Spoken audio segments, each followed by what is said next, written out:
अस्सलाम वालेकुम किसान भाइयों, खुशामदीद। आज हम आपको बताएंगे कि गंदम काश्त करते हुए किन बातों का ख्याल रखा जाए तो बीज जल्दी अगाव करेगा और ज़्यादा अगाव करेगा। अगर बीज जल्दी अगाव कर जाए, बेहतर तरीके से अगाव कर जाए तो फसल की बुनियाद मजबूत हो जाती है और पैदावार भी अच्छी हासिल हो जाती है। आप किसी अच्छी कंपनी का सेहतमंद ग्रेडेड बीज लें जो गवर्नमेंट ऑफ पाकिस्तान की मंजूर शुदा अक़साम ही हो। याद रखें, बीज जितना साफ़ सुथरा और दाने मोटे होंगे इसका अगाव बेहतर होगा, शगुफ़े बनाने की सलाहियत इसकी बहुत ज़्यादा बेहतर होगी और जड़ें भी इसकी गहराई तक जाएंगी, जिससे आप अच्छी पैदावार हासिल कर सकते हैं। अगेती से अगेती काश्त जो है ना वो आप करने की कोशिश करें और बर वक्त गंदम काश्त करके 15 नवंबर तक अपनी जो गंदम है ना उसको काश्त कर लें। 50 किलो से कम बीज ना डालें, बल्कि कोशिश करें कि 55 किलो बीज डाल लें। पौधे ज़्यादा होंगे तो शाखें ज़्यादा होंगी। अगर कलराठी और रेतली ज़मीन है तो इसमें बीज का अगाव कम होता है, नमी कम मिलती है, वहाँ 60 किलो से कम बीज इस्तेमाल ना करें। अगर ज़मीन के अंदर वत्तर कम है तो बीज को पानी के अंदर भिगोने के बाद काश्त करें, इससे भी बीज जल्दी अगाव करेगा। बीज को जहर आलूद किए बगैर कभी भी काश्त ना करें। एक तो इससे बीज जल्दी अगाव करेगा, दूसरा ज़मीन के अंदर अगर बीज को गलाने वाली फफूंदी मौजूद है तो वो बीज पर असर अंदाज नहीं होगी। ज़मीन के अंदर बीज ख़राब नहीं होगा, जिससे आपके बीज ज़्यादा से ज़्यादा उगाएंगे। अगर ज़मीनें ज़्यादा कलराठी हैं तो फिर न्यूट्राफिल DAP का इस्तेमाल करें और ज़मीन की तैयारी के वक्त 10 किलो सल्फ़र डाल लें। इससे ये होगा कि ज़मीन का जो कलर है इसको कम करने में मदद मिलेगी, क्योंकि यहाँ कलर की वजह से बीज जो है ना ज़्यादा नहीं उगते हैं, बीज के पास नमी नहीं पहुँच पाती है। इससे आपकी ज़मीन हवादार हो जाएगी और बीज को नमी भी मिलना शुरू हो जाएगी, जिससे बीज जल्दी अगाव करेगा।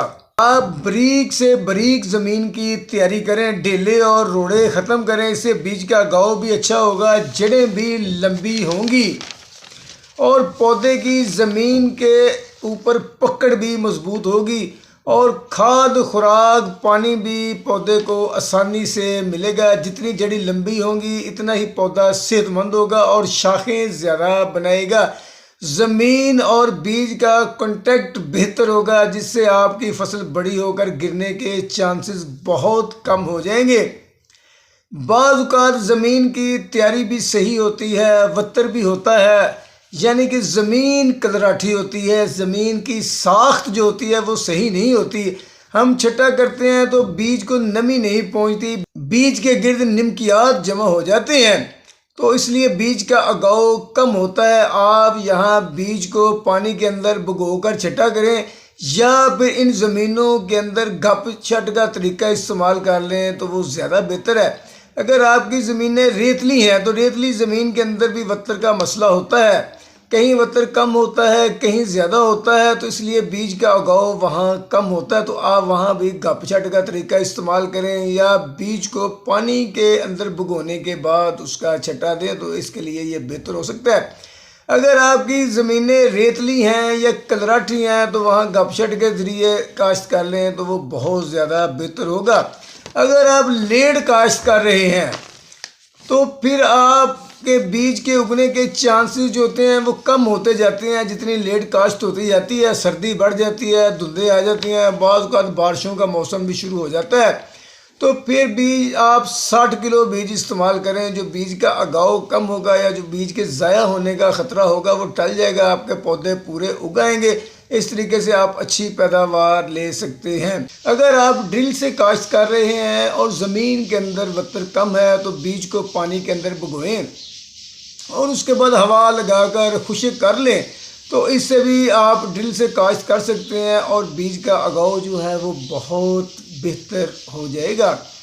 और उसके अलावा अगर आप लेट काश्त कर रहे हैं और आपके पास ज़मीन को रोनी करने का टाइम नहीं है तो कोई मसला नहीं है, आप जो है ना बीज का छटा ले रहे हैं, बाद में पानी लगा रहे हैं, इससे भी बीज बेहतर उगाव कर जाएगा। इसको गपशट का तरीका कहते हैं, ये इस्तेमाल कर लें, ये बहुत बेहतर तरीका है। खासकर भाइयों आपको ये सब बातें मालूम होती हैं, लेकिन बाज़ औक़ात इंसान से कोताही हो जाती है या भूल हो जाती है, इसलिए हम आपको याद दहानी कराते रहते हैं। तो इसके साथ ही अगर आपको हमारी ये वीडियो पसंद आई है तो प्लीज़ इसको लाइक और शेयर ज़रूर करें और प्लीज़ हमारे चैनल को सब्सक्राइब ज़रूर कर दें। अल्लाह हाफिज़।